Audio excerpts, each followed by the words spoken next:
Warning. The subject of this film you are about to watch reveals a crucial secret of your life. You should watch it very attentively, for it concerns a subject that is liable to make fundamental changes in your outlook on the material world. The content of this film is not just a different approach or a philosophical thought.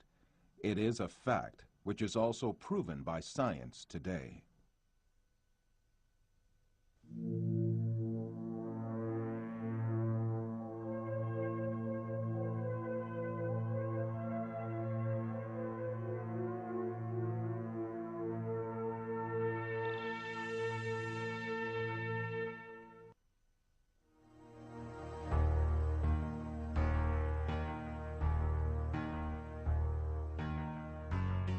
Man is conditioned right from the beginning of his life that the world he lives in has an absolute material reality. So he grows up under the effect of this conditioning and builds his entire life on this viewpoint. The findings of modern science, however, have revealed a completely different and significant reality than what is presumed.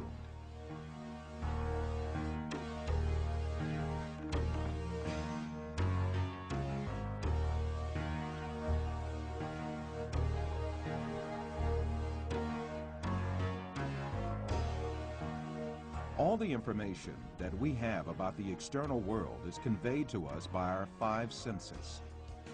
The world we know of consists of what our eyes see, our ears hear, our noses smell, our tongues taste, and our hands feel. Man is dependent on only those five senses since birth. That is why he knows the external world only the way it is presented by these senses. Yet, scientific research carried out on our senses has revealed very different facts about what we call external world. And these facts have brought to light a very important secret about matter, which makes up the external world.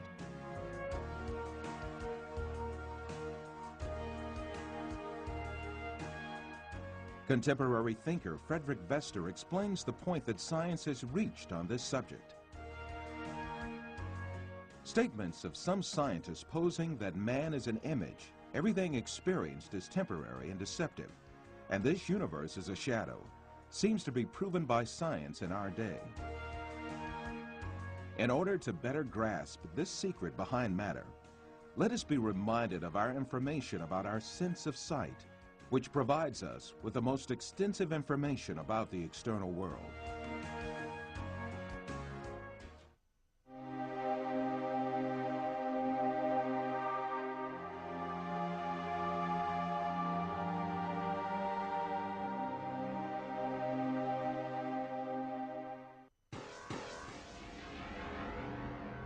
The act of seeing is realized progressively.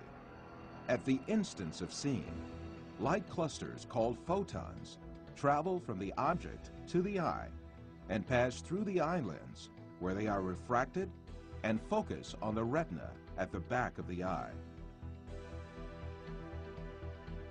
Here, rays are turned into electrical signals and then transmitted by neurons to the center of vision at the back of the brain.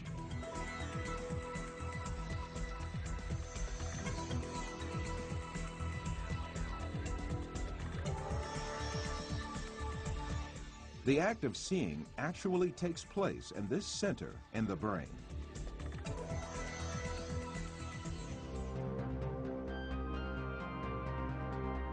All the images we view in our lives and all the events we experience are actually experienced in this tiny and dark place. Both the film you are now watching and the boundless landscape you see when you gaze at the horizon actually fit into this place of a few cubic centimeters.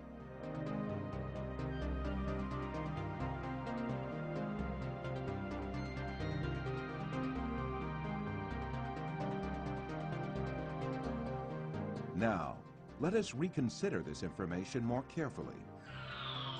When we say we see, we actually see the effect the rays reaching our eyes form in our brain by being converted into electric signals.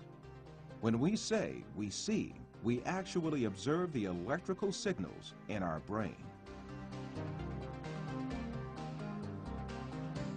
By the way, there is another point that has to be kept in mind. The brain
we believe in the existence of objects just because we see and touch them, and they are reflected to us by our perception.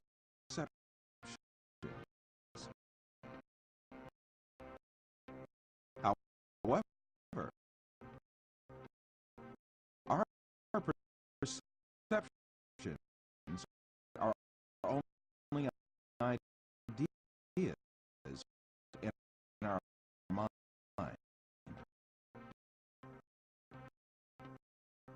Thus, objects we captivate by perceptions are nothing but ideas. And these ideas are essentially in nowhere but our mind.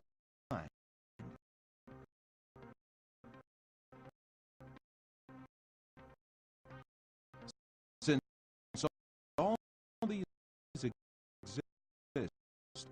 only in the mind,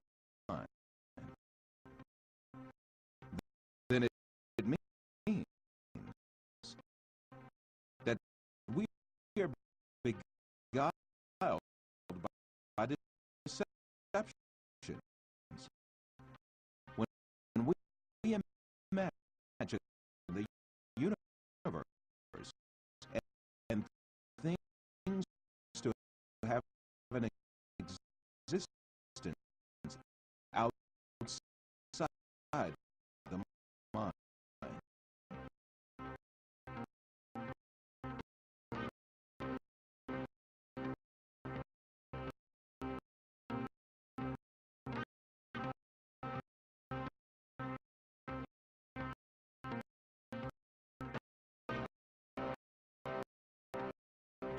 To imagine matter to have an existence outside the mind is indeed a deception.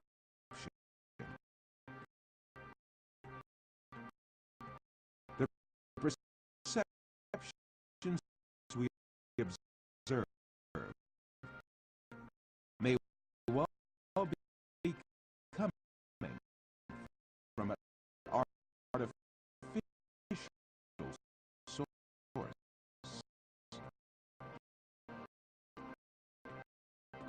It is possible to see this in the mind's eye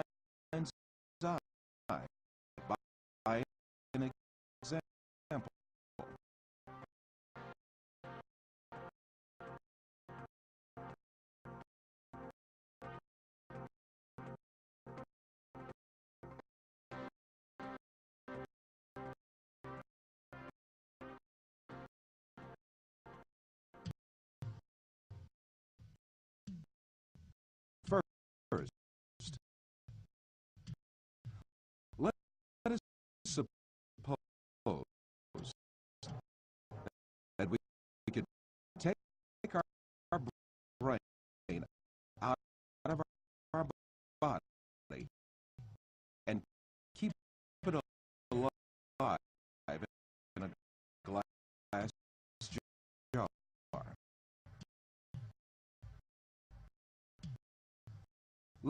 Let us put a computer in which all kinds of information can be recorded.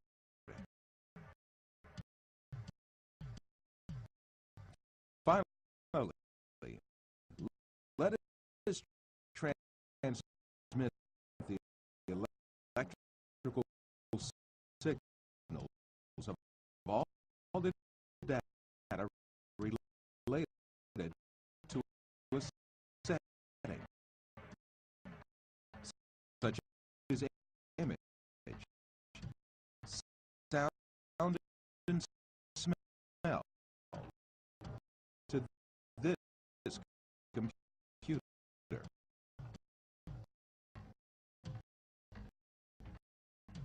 Let us connect this computer to the sensory centers in our brain with electrodes and send the pre-recorded data to our brain. As our brain perceives these signals, it will see and live the setting correlated with these. From this computer, we can send to our brain also signals pertaining to our own image. For instance, we can send to our brain the electrical correlates of such senses as sight, hearing, and touch that we perceive while we sit at a desk. In that state, our brain would think itself as a businessman sitting in his office. This imaginary world would continue as long as the stimulations keep coming from the computer. We would never realize that we only consist of a brain. It is indeed very easy for us to be deceived into believing perceptions without any material correlates to be real. This is just what happens in our dreams.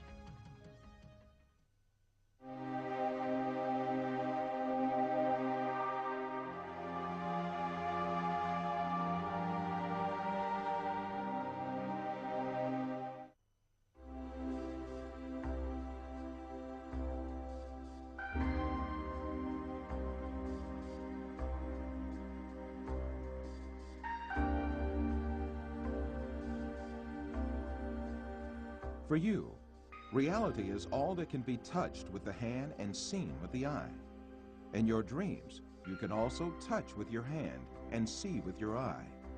But in reality, you have neither hand nor eye, nor is there anything that can be touched or seen. Taking what you perceive in your dream to be material realities, you are simply deceived.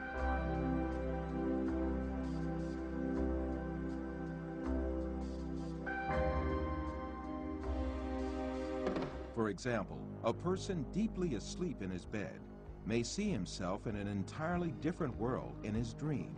He may dream that he is a pilot and command a giant airplane, and even spend a great effort to command the plane. In fact, this person has not taken even one step away from his bed. In his dreams, he may visit different settings and meet with friends, have a chat with them, eat and drink together. It is only when the person awakes from his dream that he realizes all were only perceptions. If we are able to live easily in an unreal world during our dreams, the same thing can equally be true for the world we live in. When we wake up from a dream, there is no logical reason for not thinking that we have entered a longer dream that we call real life. The reason we consider our dream to be fancy and the world is real is nothing but a product of our habits and prejudices. This suggests that we may well be awoken from the life on earth, which we think we are living right now, just as we are awoken from a dream.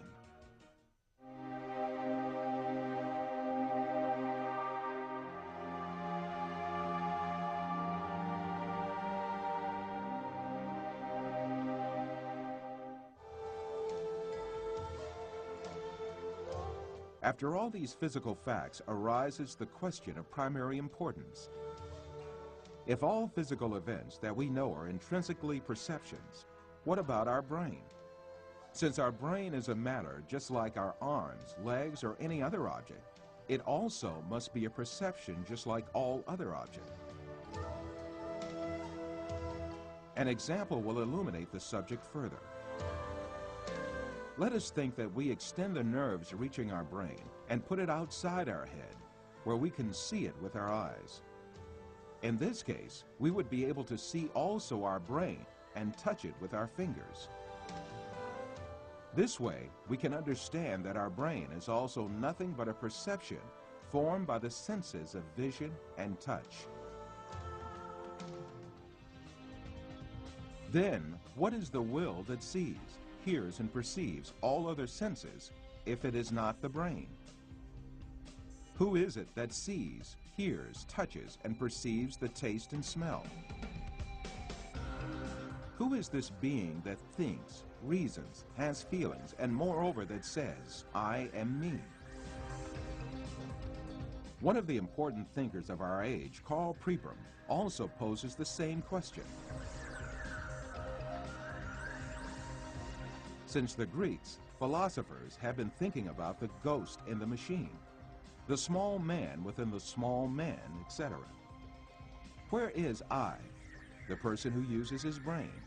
Who is it that realizes the act of knowing? As St. Francis of Assisi said, what we search for is the one that sees. In fact, this metaphysical being that uses the brain, that sees and feels, is the soul. What we call the material world is the aggregate of perceptions viewed and felt by this soul.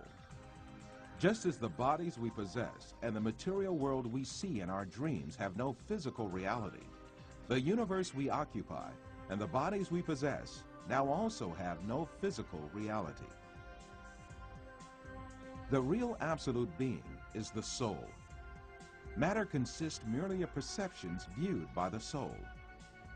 Yes, even if we start with the presupposition that matter is real, the laws of physics, chemistry, and biology all lead us to the fact that matter consists of an illusion and to the inevitable actuality of a metaphysical matter.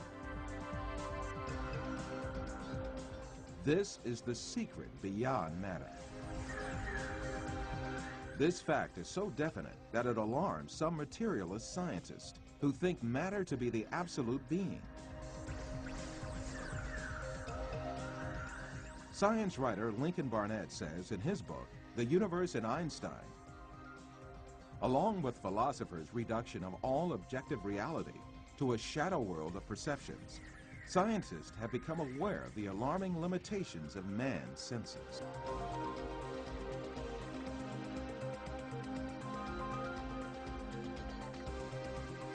All these facts bring us face to face with a very significant question. If the thing we acknowledge to be the material world is merely comprised of perceptions given to our soul, then what is the source of these perceptions? In answering this question, we must consider the fact that matter does not have a self-governing existence by itself, but is a perception. Therefore, this perception must have been caused by another power, which means that it must have been created. Moreover, this creation must be continuous. If there were not a continuous and consistent creation, then what we call matter would disappear and be lost. This may be likened to a television on which a picture is displayed as long as the signal continues to be broadcast. If the broadcast stops, the image on the screen will also disappear.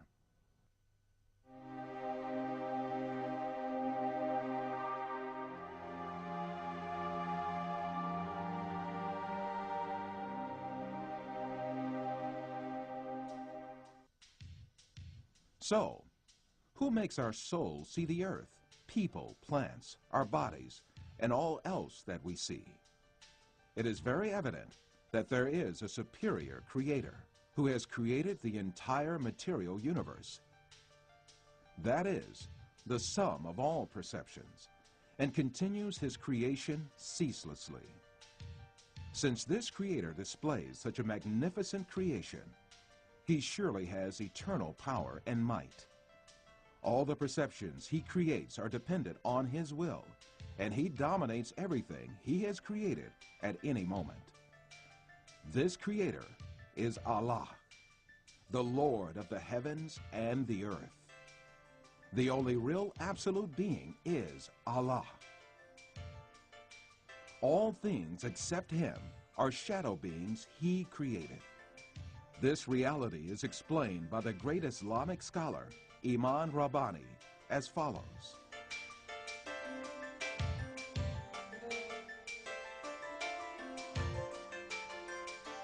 Allah, the substance of these beings which he created, is but nothingness. He created all in the sphere of senses and illusions. The existence of the universe is in the sphere of senses and illusions, and it is not material. In reality, there is nothing in the outside except the glorious being, who is Allah.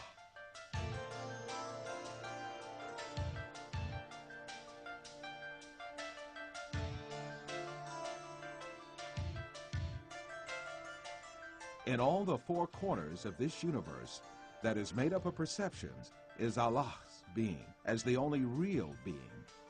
Therefore, the closest being to man is Allah. This fact is explained in the Quran with the verse, "We created man, and we are nearer to him than his jugular vein."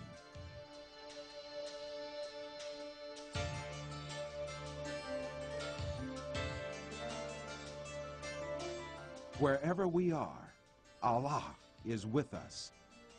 While you watch this film, the closest being to you is Allah, who creates everything you see at any moment.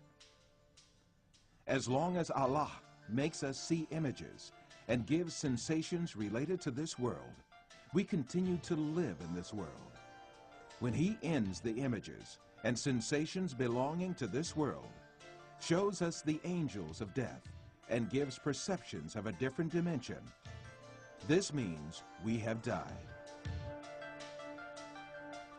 The day of resurrection, judgment, heaven, hell, and all our eternal life will be created in the same way for us.